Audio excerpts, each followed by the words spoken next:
Hello, I'm Jack and this is Entertainment World, and today I'll be talking about Spider-Man No Way Home, which was directed by John Watts, written by Eric Summers and Chris McKenna, and is the third Spider-Man film set in the Marvel Cinematic Universe, and it follows on from the previous Spider-Man film, Spider-Man Far From Home, which, spoiler if you haven't watched it, but I'm sure you've watched Spider-Man Far From Home. At the end, in the mid-credit scene, Mysterio reveals to the world Spider-Man's identity whilst framing Spider-Man for his death. So that is the start of this film.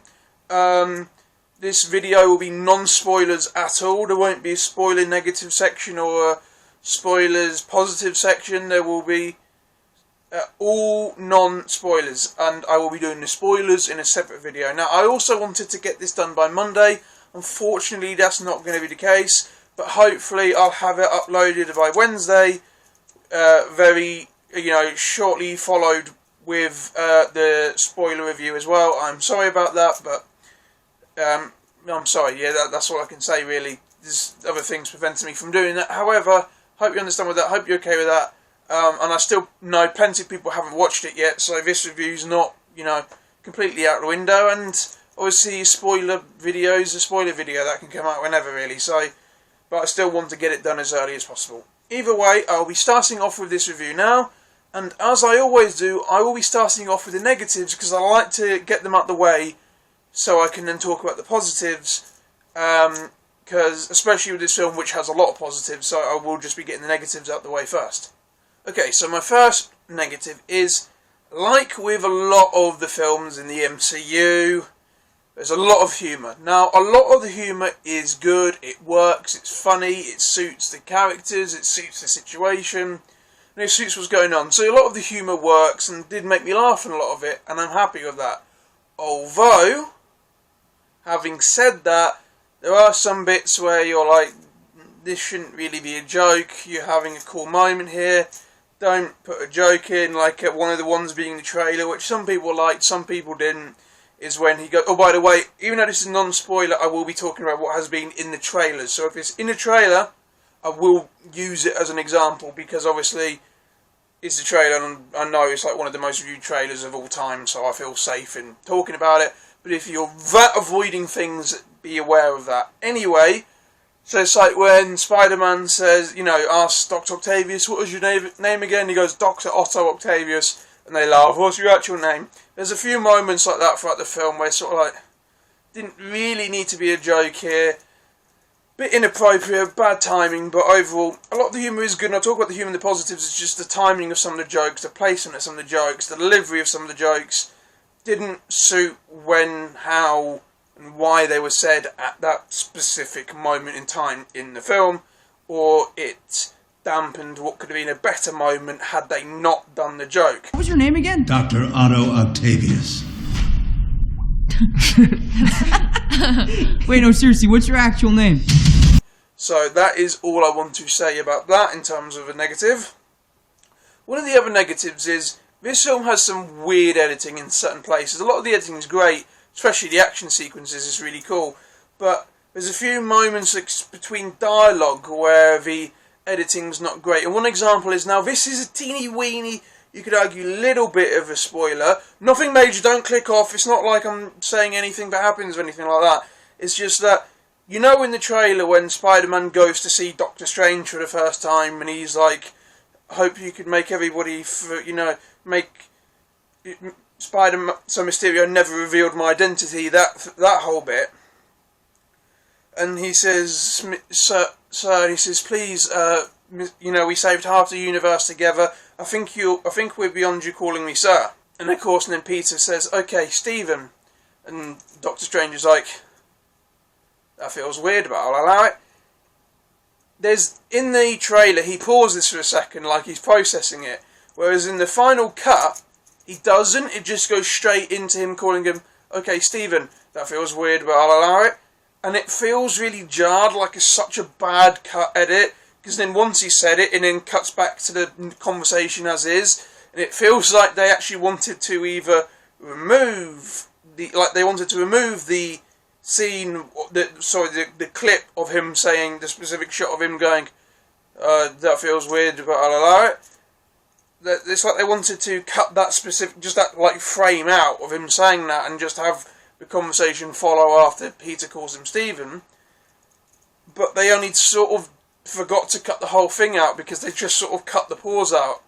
And then as soon as he's done, like the millisecond he's done saying it, boom, it just continues anyway. So, whereas a trailer, it comes across like this. So, Peter, to what do I owe the pleasure? I'm sorry to bother you, sir. Please, we saved half the universe together. I think we're beyond you calling me sir. Okay, Stephen. That feels weird, but I'll allow it. The final cut, it comes across more like this. So, Peter, to what do I owe the pleasure? I'm sorry to bother you, sir. Please, we saved half the universe together. I think we're beyond you calling me sir. Okay, Stephen. That feels weird, but I'll allow it.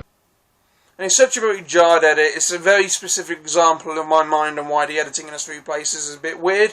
I just wanted to say that. And also, some of the conversations are a bit weird, because you could tell, due to not wanting things to leak and actors' availability and things like that, sometimes when the villains are talking amongst themselves, or, you know, that Peter's talking to them, or there's something like that going on, you can tell that they weren't all there. It would be like actor says something, cuts to other actor, says something, and it just sort of keeps going back and forth. And there are moments where it does feel like that they're just sort of filming one actor say one thing, filming another actor say something else, and it's not like spliced together where it feels like it's two people or more having a conversation. So that's one thing. So you could argue sort of like, yeah, okay, I mean, fair enough, obviously it's been a very secretive production, so I understand that, and I don't blame them for that. It's just there are moments where it just feels a bit jarred. But other than that, it's great. And one little problem I have with some of the special effects is some of it does look a little bit CGI in some places, but that's okay, because a lot of it, most of it is great.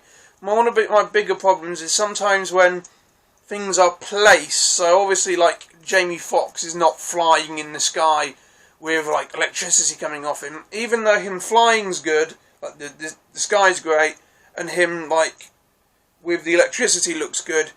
It's just like the placement of him there sometimes looks a bit like you can tell that he's not there. That's just sort of an example. There's just a few moments where it's like the character looks great and the surrounding looks great. It's just he doesn't look like he's actually part of the set, if that makes sense. It looks very sort of, it looks almost like a weird Photoshop in some bits. So that's just one little thing, but other than that, most of it is really good. So now are we talking about the positives? There was not a lot in the way of the negatives. There's just a few little gripes, like with the humans, some of the editing and things like that. And of course, like I said, with some of the placement of things, with the effects. But overall, a lot of it's great, so I'll be going into the positives now.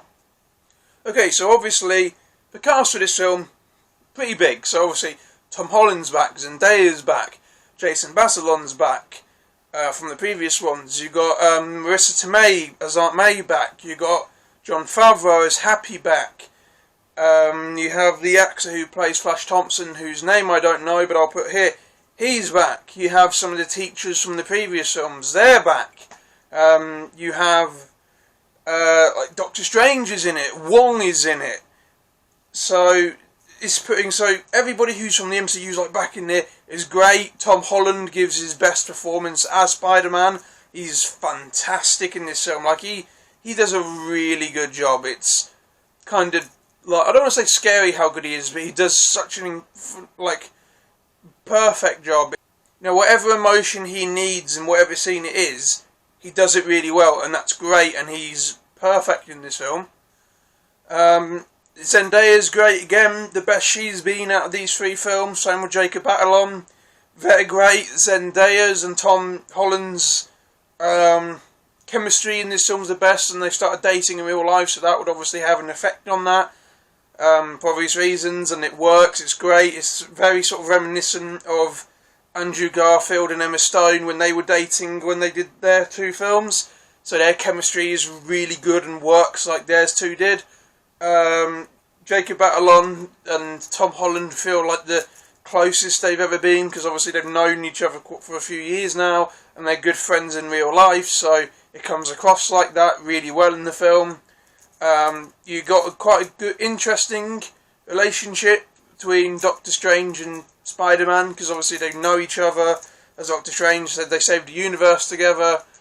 So they've got quite a good, well, not great. You've seen the trailer. There's they have some discussions, but they have a good dynamic for the film, and there is quite a bit of mutual respect there. So that was really good aspect of the film. Aunt May, their relation, Spider-Man and Aunt May's relationship's quite good. You get to see more of Aunt May interacting with other people this time around as well, which is great. Happy's great, and Jon Favreau's hilarious as him, as always. The actor who plays Flash, he gives quite a good performance as Flash. I know some people don't like this interpretation, but he's good at this interpretation. Every cast member who's in this film, who is like from the previous MCU Spider-Man films, gives probably the best performance they've given at the 3 films they've done thus far. So that's cool. And of course now we're going to talk about the returning cast with the villains. Willem Dafoe is incredible in this film. He is brilliant. He was brilliant in the original 2002 Spider-Man film, and he is brilliant in this film. He's the perfect Green Goblin. He is the perfect Green Goblin.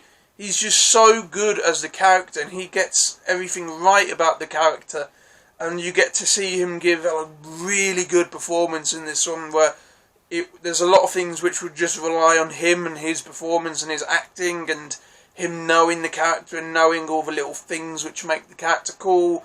And he actually said he wanted to do all the physical stunts, or at least as many as he could, to get properly in the mind of the character. That's so good. He gives a great performance. He's a great villain. Alfred Molina from Spider-Man 2, the original one back from 2004, he's back, of course. He gives another great performance. Obviously he was great in Spider-Man 2, he's great here. You do feel quite a lot of menace with him, especially when he first arrives. He has a great reveal. It's very intimidating. The action with him is great. So people were concerned that he was going to, because the arms in this film are all CGI, whereas most of the time in the original Spider-Man 2 they're puppets. And even though in some shots you can sort of tell he doesn't have the same sort of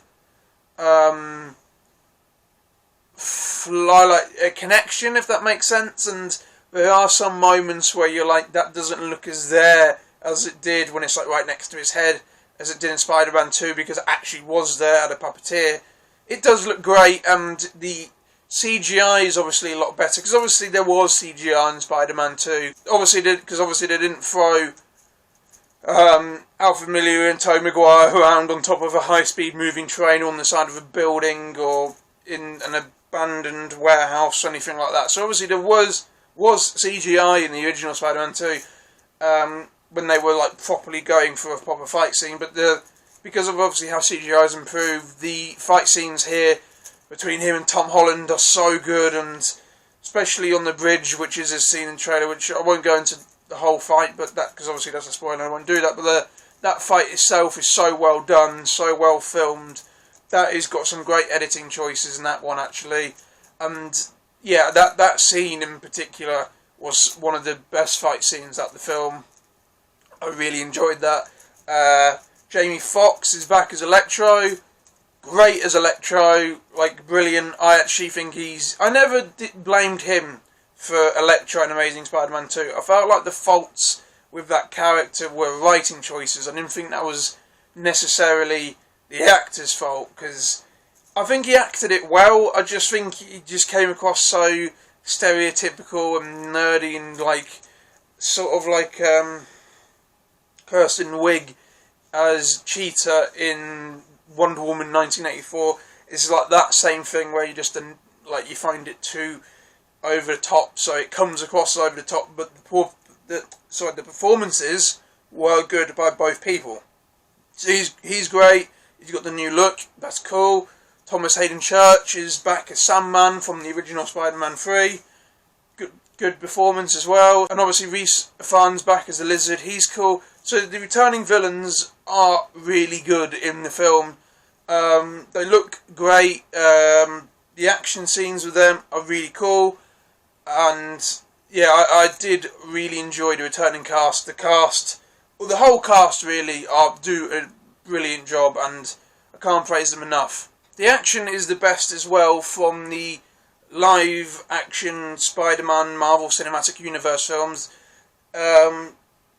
It's like leagues far above Spider-Man Homecoming. Spider-Man Far From Home was a big improvement of that as well, especially with like the Mysterio versus the Elemental stuff. Fire, Water and Fire, they were great, and this is like an improvement on that. There's a lot of really good, hard-hitting, hand-to-hand fight scenes in this film, and I must admit, they go very heavy with it. All the hits feel like actual hits. They don't just sort of like feel like light-hearted, punch, cool, yay sort of fights. A lot of it's like, oh shit, that looks like it really, really hurt. It was actually sort of akin to the end fight in the original Spider-Man 1 between Spider-Man and Green Goblin when he's just battering the shit out of him. And that's not really spoilers as well, because obviously you see in the trailer there are moments where Tom Holland just looks like he's been in a boxing match with anybody who can beat the shit out of him, and they all just ganged up on him and just absolutely battered him into the ground. So there are just like, whoa, every time he's hit, you do feel it. You do sort of like go, oh, that looked painful. Not just like, oh, Spider-Man's hit, oh yeah, hit him back, oh yeah, that's cool, yeah, fight. You do go, oh no, that did not look comfortable in the slightest. That looked quite brutal, actually, and there is a lot of this film where Tom Holland said there's quite a lot of violence. It did feel quite violent. It's obviously not like to Logan level or like Deadpool's level, even though Deadpool's more of a light-hearted sort of sense, or I wouldn't say exactly like it's the warehouse scene from Batman v Superman either, but there are just moments where he's getting like there's just punching and just like looks painful, and it is like some of the darkest Spider-Man's been, and it's by far the darkest the action has been from the Spider-Man Marvel Cinematic Universe films thus far. So that was fantastic. This film also goes for a darker tone in quite a lot of it. I know I said there are some jokes where it feels inappropriate words, but this film does allow for moments where it just lets things happen. They feel like there's consequences. This feels like sometimes when things happen and you're like, like in the MCU films when there's action sequences and it doesn't feel like it fully acknowledges what's going on. This film feels like it acknowledges it, and it feels like it acknowledges the consequences of Far From Home, with Mysterio saying, Spider-Man's going to kill me, Spider-Man's killed loads of innocent people, and this is his identity. That feels like it's just consequences. It's not just like jokey, like he's like, everybody knows who I am, and oh god, I've got to hide, oh laughy laugh. Obviously there are still some moments a bit like that, but for a lot of the time it does feel like there's actual proper consequences because of that, and that's a great aspect. This film has a darker tone, and I massively appreciate it for that. I adore that aspect of this film, that it actually lets things feel like they hit, and there's consequences when things happen, opposed to just something happens but we'll immediately tell a joke. So you don't want this film, feeling a bit dour here, or no, it all has to be laughs and fun and happy, hilarious, fun times. No, there are bits of this film where it just lets things fully hit you, fully set in, and that is a great thing, and that's why I preferred a lot of the other Spider-Man films, is they knew when to joke, and they also knew when to let things be like, no, this is more serious now. And I think that worked here, so I'm so glad that they allowed that, because the film would have been a lot less had they not done that. So that is a great improvement, especially over Homecoming and even Far From Home.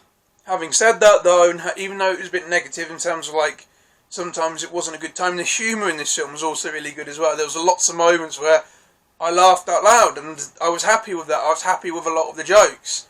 There's a lot of great chemistry between the cast, like with Tom Holland and his friends, Tom Holland and Doctor Strange, and when he's like meeting the villains as well, it's like there is a good humour in this film. There's quite a lot of good humour in this film, and a lot of it does feel appropriate and well timed, and like it works and as it suits what's going on. So I like the humour in this film for the most part. Just because some of it's a bit like, oh right, you didn't need to do that, doesn't mean there isn't a lot of it where I enjoy it. So I did enjoy most of the humour in the film as well. With the villains come back, there's some good fan service moments of them, some with like returning themes from their previous performances, some sort of like lines, some things like that, where you're like, oh, good callbacks, things like that. There are good moments, there are a lot of good fan service moments with them. There's good callbacks to the other MCU Spider-Man films as well with Tom Holland. So the fan service moments is quite good, and you're like, oh, I see what you did there. I enjoy that. There's actually a couple jokes as well, which are like sort of fan servicey. And when each villain's on screen, you can hear a bit of their theme from their previous iterations. That's cool.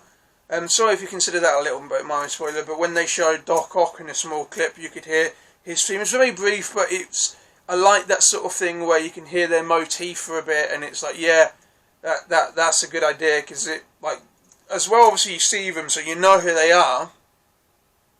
And if, like me, you grew up on those films and things like that, it is also nice to just have that bit of music for that, because it's like their version, so it's cool to have that come through as well.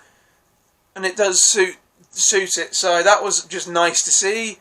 I enjoyed that aspect of the film as well, and I will say, John Watts is getting better and better as a director with each of these films. I didn't like the action Homecoming at all, really. I think it is by far the worst out of all the live-action Spider-Man films. I think Far From Home's action was a huge step up, and you can tell with each one he's getting more confident. He takes more risks, he does better shots, he does better hold like sequences, and he does better camera angles, and all of these things. So you can tell he's getting more confident, and that's the same with this one. It's an improvement of Far From Home as well. I'm not saying Far From Home was bad, but it continues to go in the right direction. And obviously as a director, making things go in the right direction is a good thing. So he is getting better and better with each one. I'm really happy about that. I'm really glad that he's coming, like, he's getting more skilled, more confident, and with a film which is as big as this, obviously he had to up it up even more, because, like, there's a lot relying on this film. There's a lot of people going to watch it, and people have high expectations, not just because of, like, what they want to be in the film, or what they don't want to be in the film, or how they want certain characters to be handled. It just has to look good as well, so he does that brilliantly. He makes the film look good. Because one of the other criticisms was like, Homecoming, even though Amazing Spider-Man films aren't the most loved, I love the first one, I understand the second one's not the best at all, really, and I understand that, and I won't argue with that, because it's not, but it looks great, it's very well shot, and when he got to Homecoming, I was like, just compared to the previous 5 Spider-Man films before this, just looks really flat. Like, Spider-Man 3 looked like more, even though the CGI wasn't great in that film for a lot of it, it just looked better filmed, whereas this one ups it like them, and it does have some of the coolest, like, fight scenes and shots and sequences, so I really enjoyed that aspect of it. I think he's getting much better and better. I can't wait to see him do Fantastic Four as well, because I think he'll do a fantastic job with this after watching Far From Home and then this. And if he, like, even continues upping that even more, that would be fantastic. I mean, the action scenes in that film would be perfect. And what's also good about that, sorry, a little side note, but the action scenes in the previous Fantastic Four films have not been really good at all. So, obviously, them being good in the next live-action Fantastic Four film would be a really great thing to see. So, I'm so happy for him with that. I'm so happy with it for him in this film. And he does such a brilliant job with directing this one. The cast do a great job, as I said. Tom Holland gives an outstanding performance as Spider-Man. The returning villains are cool, and you can tell they want to be there. They're not just like, oh yes, I'm a mega rich actor. What, you will pay me $20 million to come back and just do that. Alright, yeah, I'll do that. It does not feel like that. It feels like they're like, oh, really? You want me to come back? Okay, no, I'll come back, yeah. But it needs to be interesting. I don't want to just come back for the sake of coming back. Oh, okay, so we're doing it like that. Okay, and as I said, they wouldn't accept it until they had read the script. And obviously, they were obviously pleased with the script. So it was cool, and especially with Willem Dafoe saying, no, I'll do as many stunts as I can because it helps me get in the head of the character. That was all great. The tone, overall feel. Also, the score for this film. I can't remember who does the score for these films, so I'm just going to check that really quickly. Michael Giacchino does a really good score with this film. A lot of great original pieces of music, and although I don't still consider it to be as good as Danny Elfman's main theme, or even James Horner with the first Amazing Spider-Man film, the late James Horner, rest in peace, it's still a really good score, a lot of it, and I was really pleased with that, and it always added whatever was meant to be added. A good moment, a tense moment, or whatever, funny moment. The music always suited what was going on, so that was a perfect thing. So yeah, this film just comes together really well. It's the best directed out of the three. It's the best acted out of the three. The score's really cool. Action's by far best over Homecoming, and even better than Far From Home. So I really enjoyed this film a lot. There's so many great moments. I was so happy throughout the whole film. I really, really did enjoy it. I will give it an 8.75 out of 10 for film quality. Entertainment value, it's a 10 out of 10. It really is. The entertainment value of this film is a 10 out of 10.